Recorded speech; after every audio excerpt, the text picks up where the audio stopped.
lahat ng SONA 2016 up to 2021, 6 na SONA. Tuwing binabanggit ni dating Pangulong Duterte ang war on drugs, nagpapalakpakan po ang lahat.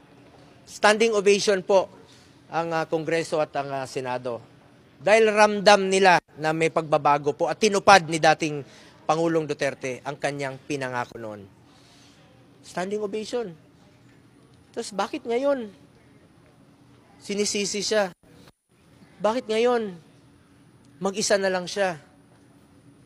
Hindi ba kayo nakinabang? Hindi ba nakinabang ang mga kababayan nating Pilipino?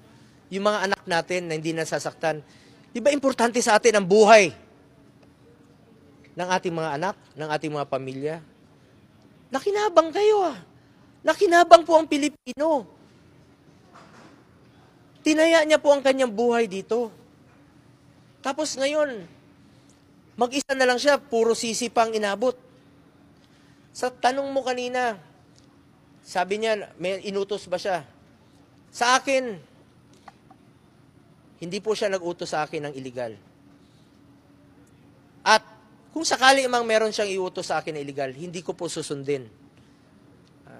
Hindi rin po ako papayag na utusan ako ng illegal.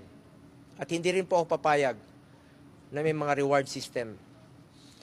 Gawin nyo lang po ang trabaho, mandato po ng pulis na labanan po ang kriminalidad at illegal na droga. Gawin nyo po ang trabaho ninyo.